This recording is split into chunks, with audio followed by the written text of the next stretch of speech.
Hello everyone, welcome to my channel. నేను మీ లక్ష్మీ శ్రీనివాస్ అండి. అందరూ ఎలా ఉన్నారండి? నేనైతే చాలా బాగున్నానండి. ఇక్కడైతే వెదర్ అయితే చాలా కూల్గా ప్లెజెంట్గా ఎప్పుడూ మంచే ఉంటుందండి. కానీ మంచుకి వర్షం తోడయి చాలా ఎంజాయబుల్గా ఉందండి. ఈ క్లైమేట్ అయితే చాలా ఎంజాయ్ చేస్తున్నాం మేమైతే. ఇవాళ వ్లాగ్లో నేను రథసప్తమి కోసం నేను చేసుకున్న ముందు ఏర్పాట్లు, పూజా విధానం, ఏమేమి ఏర్పాట్లు చేసుకున్నాను అవన్నీ మీకు షేర్ చేస్తామని ఇవాళ వ్లాగ్లో ఇవన్నీ చూపిస్తున్నానండి. ముందైతే పూజ పాత్రలన్నీ పక్కకు తీసుకొని అన్నీ క్లీన్ చేసుకొని ఇక్కడ అన్నీ మళ్ళీ పసుపు కుంకుమ బొట్టులతో అలంకరించుకొని ఇక్కడ అన్నీ సర్దుకుంటూ ఉన్నానండి.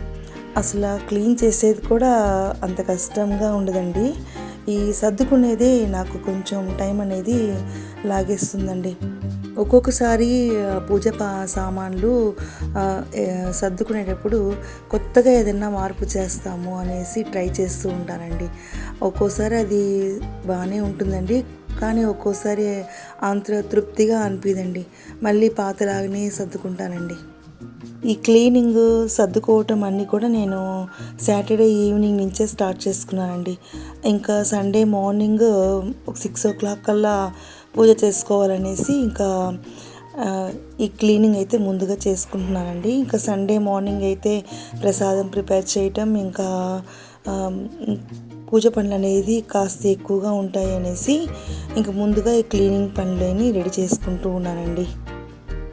ఈ ప్రిపరేషన్స్ అన్నీ కూడా ముందుగా చేసుకున్నా కూడా ఆ పూజ టైంకి హడావడి టెన్షను అనేది ఎప్పుడూ ఉంటుందండి. ఆ పూజ ఫినిష్ అయ్యేదాకా అదేదో ఒక టెన్షన్ చేసేస్తూ ఉంటాము, కానీ ఆ టెన్షన్ అనేది ఉంటూనే ఉంటుందండి. పూజ టైంకి ఫినిష్ చేస్తాము చేయము, మనం టైంకి ఫినిష్ చేయకపోతే ఆ పూజ ఫలితం అనేది మనకు తగ్గదో అనేసి ఏదో ఒక కన్ఫ్యూషన్గానే ఉంటుందండి. కానీ వన్స్ ఆ పూజ ఫినిష్ అయిన తర్వాత చాలా ప్రశాంతంగా మనం పూజ ఫినిష్ చేసాము అనే తృప్తి నాకైతే అలాగే ఉంటుందండి.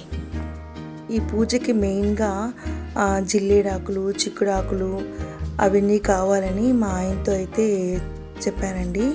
కానీ అవన్నీ మాకు దొరకలేదండి ఇక్కడ. కానీ మిగతావి ఏమేమి చేసుకుంటే పూజకి మంచిదో అవన్నీ చేసుకొని నేను పూజ అయితే ఫినిష్ చేసుకున్నానండి. చాలా తృప్తిగా ఉండిందండి నాకైతే. మనకి ఈ పూజ చేసుకోవడానికి అవి లేవు ఇవి లేవు అనేసి టెన్షన్ పెట్టుకోకుండా మనం ఉన్న వాటితో పూజ చేసుకోవటమే మనకు చాలా తృప్తిగా ఉంటుందండి. ఇదైతే సండే మార్నింగ్ అండి. పూజ అయితే స్టార్ట్ చేసుకున్నాను. ఇక్కడ శంఖ చక్రాల దీపాలతో నా పూజ అయితే స్టార్ట్ చేసుకున్నానండి. ఇక్కడ కిచెన్లో గౌరమ్మని పెట్టుకున్నాను కదండి, అక్కడ కూడా ధూపం దీపం అన్నీ చూపించుకొని ఇంకా అక్కడ పూజ కూడా ఫినిష్ చేసుకున్నానండి.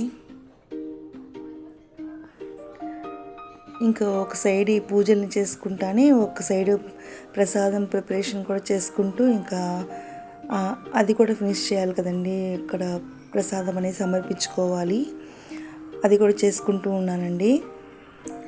ఇంకా మార్నింగ్ టైంలో అయితే ఇంకా లీవ్ టైం కూడా ఇలా పూజ చేసుకునేటప్పుడు ఇక 2-3 పనులైనా కూడా ఏ టెన్షన్ లేకుండా నిదానంగా చేసుకునే వీలుగా ఉంటుందండి. ఇక్కడ బయట కూడా రథం ముగ్గు అనేది వేసుకొని ఇక్కడ గడప పూజ చేసుకున్నానండి. ఈ పూజ చేసుకునే టైంలో మన మనసు అనేది ఎంత ప్రశాంతంగా ఉంటుందో, ఆ ప్రశాంతత అనేది ఎప్పుడు ఉండాలని, మైండ్ కూడా ఎప్పుడు పాజిటివ్గా ఉండాలని ఆ భగవంతుడిని ఎప్పుడు నేను ప్రార్థించుకుంటూనే ఉంటానండి. ఇక్కడైతే ఆ సూర్య భగవానికి కావాల్సిన ఏర్పాట్లు అయితే చేసుకున్నానండి. ఇక్కడ చిక్కుడుకాయలతో రథం చేసుకున్నాను. ఇంకా దేవుడికి ఎరుపు ఒత్తులతో 7 దీపాలు వెలిగించి దీపారాధన అనేది చేసుకున్నాను. నైవేద్యంగా తీపి పొంగలి చేసుకొని దేవుడికి సమర్పించి ఇంకా కొబ్బరికాయ కూడా కొట్టుకొని ఇంకా పూజకు అన్నీ సిద్ధం చేసుకుంటూ ఉన్నానండి. ఇన్ని సిద్ధం చేసుకున్న టైం అనేది 8:45, 9 అవుతుందండి. ఇంతవరకు సూర్య భగవానుడు ఏమో మనకు కనిపించడం లేదండి. ఫుల్ ఇక్కడ వర్షం క్లైమేట్గా ఉంది. ఇక్కడ ట్రై చేస్తున్నాను, కానీ ఇది కిచెన్ అన్నమాట. ఇక్కడ ట్రై చేస్తున్నాను, ఇక్కడైతే మనకు సూర్యుడు కనపడటం లేదని ఇంకా బయట కిటికీ సైడ్ ఎత్తుకెళ్ళి అక్కడ పూజ అనేది చేసుకున్నానండి. అక్కడ కూడా లైట్గా మబ్బుల్లో ఎక్కడో కనిపించినట్టుగా అనిపించిందండి. మా వారితోనే ఇంకా పూజ అనేది చేపిస్తూ ఉన్నానండి. ఇక్కడ ఆ సూర్యనారాయణ మూర్తికి ఈ చిక్కుడుకాయలతో చేసిన రథంని సమర్పించుకొని ఆయనకు ఆహ్వానం పలికి ఇక్కడ 7 ఒత్తుల దీపాలతో ఆయనకి దీపారాధన చూపించుకొని ఇక్కడ ధూపం కూడా చూపించుకున్నానండి. ఇక్కడ మా వారే ఇక్కడ దీపారాధన చేస్తున్నారండి. అందరికీ కూడా సకల సౌభాగ్యాలు, అష్టైశ్వర్యాలతో పాటు మంచి ఆరోగ్యం ప్రసాదించి అందరూ కోరుకున్న కోరికలు కూడా నెరవేరాలని మనస్ఫూర్తిగా భగవంతుని ప్రార్థన చేసుకుంటూ నేను ఇక్కడ పూజ అయితే పూర్తి చేసుకున్నానండి. ఇక్కడ అలాగే మన ఇంట్లో పూజా మందిరంలో పూజ కూడా ఫినిష్ చేసుకున్నానండి. ఇక అలాగే కాసేపు పూజా మందిరంలో కూర్చొని ప్రశాంతంగా ప్రార్థన అది చేసుకొని ఇంకా ఈ వ్లాగ్ ఎండ్కైతే వచ్చేసానండి. ఎలాగుందండి నా పూజా విధానం? నచ్చుంటే లైక్ చేయండి, షేర్ చేయండి, కామెంట్ చేయండి. నా ఛానల్ని సబ్స్క్రైబ్ కూడా చేసుకోండి. నాకున్న వాటితో నేను చేసుకున్న ఈ పూజ మీకు అందరికీ నచ్చుతుందనేసి నేను నమ్ముతున్నానండి. మరొక మంచి వ్లాగ్లో మిమ్మల్ని మళ్ళీ కలుస్తానండి. అంతవరకు ఉంటానండి. బాయ్ అండి.